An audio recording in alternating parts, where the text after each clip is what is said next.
Okay, this is day 8 of this Vauxhall Vivaro van conversion video, and what we've got round the back here is a little bit more carpeting to do. The weather broke the last time we were doing this and it rained, so we couldn't get it done, but today we're going to do these back doors and we're going to do the sliding door, and we'll finish off the rest of the carpeting in this van. Now, to do this, what I'm going to do is slacken off these locking mechanisms first, so we can get the carpet behind, make a nice neat fit, and then I'm going to tack a piece of the carpet on here, close the door and draw around it, and then we should be able to cut it to size.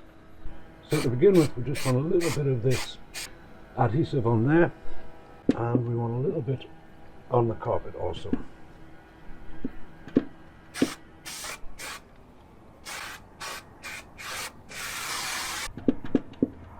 Want to make sure we get that positioned correctly to cover the whole door. Alrighty, and if you can see this line here, this is our cutting line. Now it's going to be much easier to cut that with the scissors and then stick it on, and that will keep it just inside the weather seal. Okay, that being trimmed, we can now stick this piece right the way down that side and then work out with the rest of the door.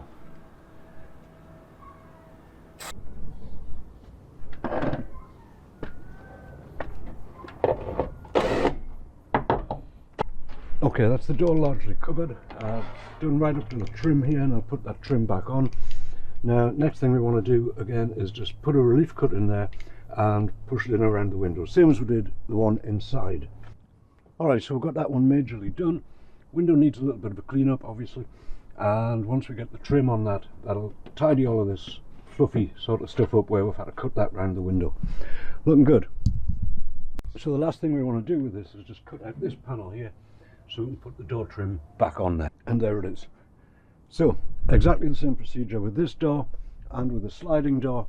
Then we've got a little bit more carpeting to put around here, and then we're finished. So the last bit of carpeting to do today is just these door trims, and before doing that I'm just going to give them a good clean, quite a bit of dust on them, and we will get these carpeted then back onto the rock and roll bed. So I'll do this in 2 halves. Get some glue on it,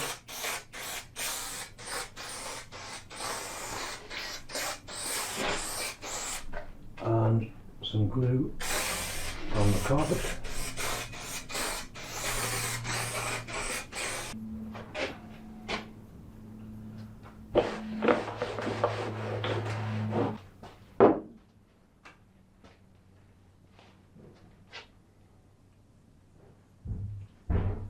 So the door trims are done, all carpeted nicely. Could do with a bit of a hoovering, but that's what they'll get. Now, I'm not going to put these on right now. I need some clips, and I don't have any of the trim clips around here, so I need to nip out and get some of those. So we'll put those on later. And since we're halfway through this rock and roll bed Mark II, I thought we might as well try to finish this off today. Now, first thing I'm going to do is just take these dowels off with this pull saw, and then I think I'll sand this whole thing up. Then we'll look at putting the sliding mechanism in it.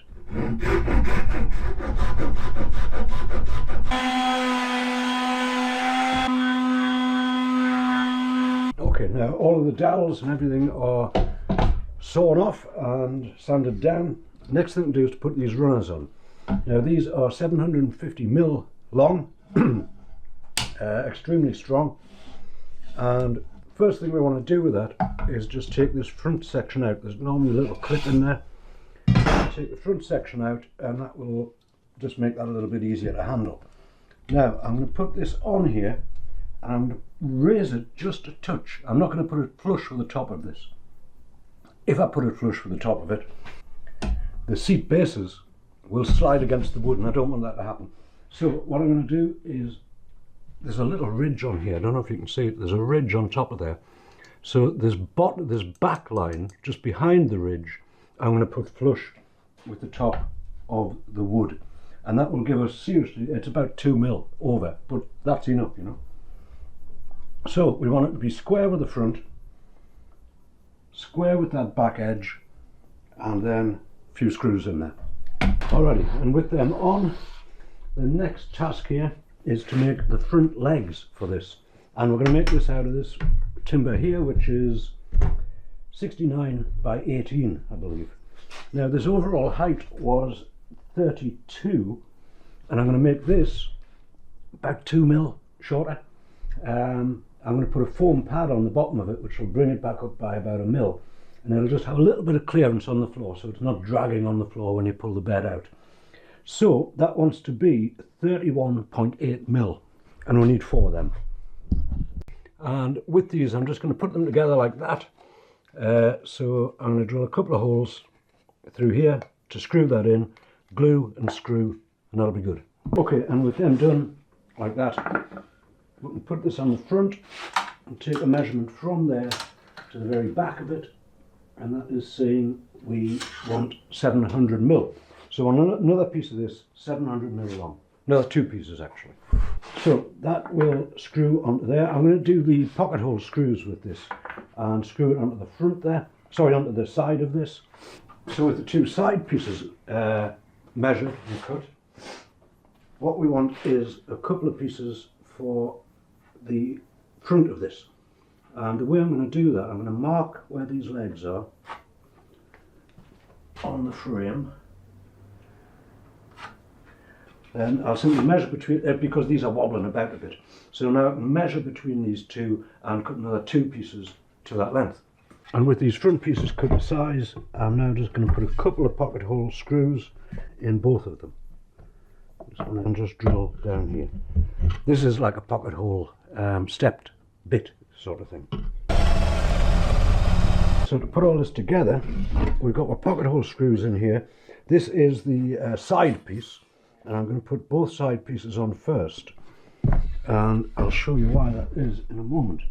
But first of all, to do this, I've found it best to clamp this to the bench.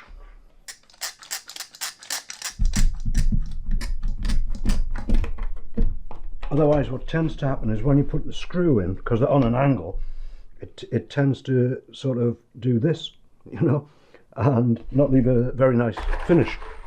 And then we have our pocket hole screws, and they will go in there.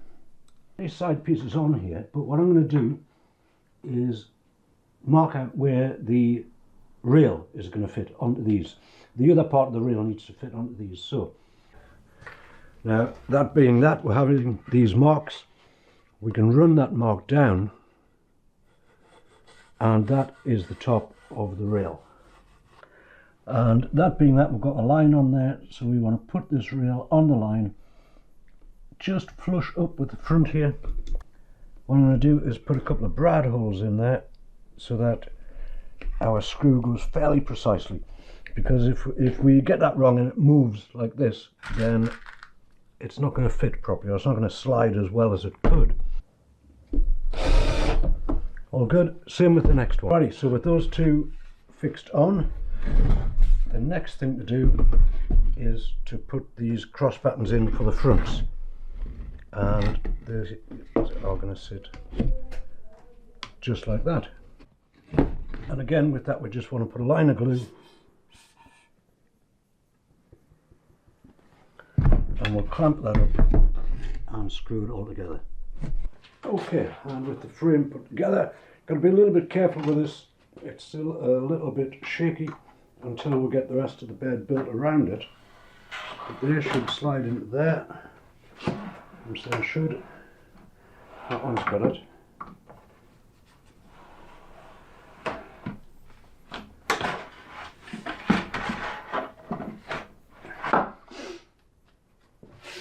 I think that one didn't quite go in correctly, so we shall try that again.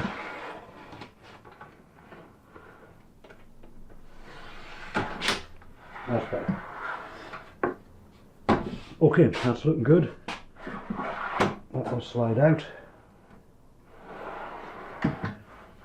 Alright, now next thing to do is to fit all this together.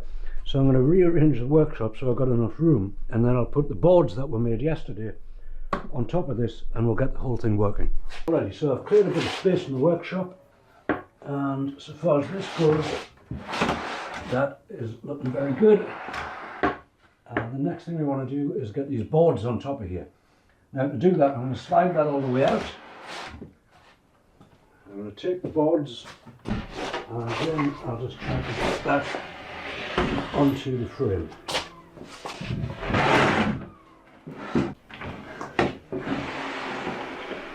There it is. Now this normally takes a little bit of positioning to get everything right. Now we've got the boards on here. What we want to do is centre everything up to make sure we're all good there. Here we have a total of 81, so 40.5. On the centre of this, which was 59.5.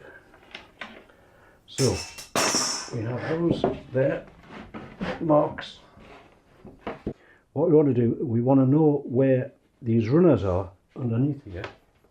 So I'll mark them and I'll draw a square line up.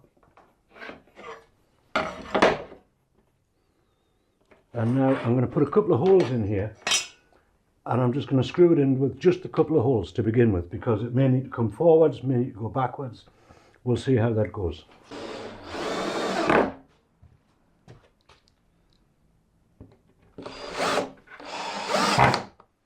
And with that done, what I'm going to do also is just mark underneath here at the back where this cross rail is and how that's sitting with this back panel. I've just put one of the hinges on temporarily underneath here to make sure that everything is okay with it. We've had to pull this board forwards a little. Happy with that. I'll try it with the foam on.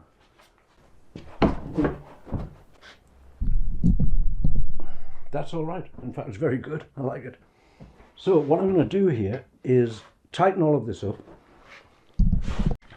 Right, I'm saying I'm happy with this position, so I've just put a few more holes from the seat base into the extending rail and a couple across the front here.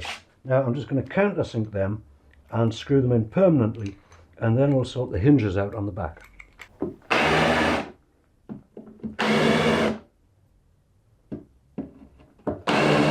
These are going to be a little bit fiddly, I think. I think I'll screw them to the frame underneath.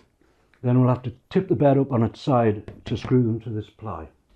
Yes, I think we'll have enough access there. I'll be able to get them in. Now, my thoughts on this are I may just take a couple of centimetres off the front here. As I say, the bed is, what was it? It was 187 long. I might knock that down to 185. It'll just give it that little bit more room in the van and not quite as much of an overhang on the front here. And then we'll chop the foam down to fit.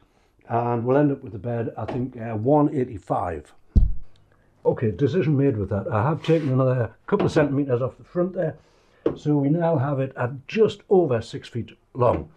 185 centimetres. Now, what we want to do with this is put these bolts in the side to stop it from sliding around. And I'm just going to drill a hole through the leg. Widen that up a touch, and now just pop a coach bolt in there. There it is. And that's just going to stop. I'll do one on the other side and that'll stop it from sliding about when it's in position in the van.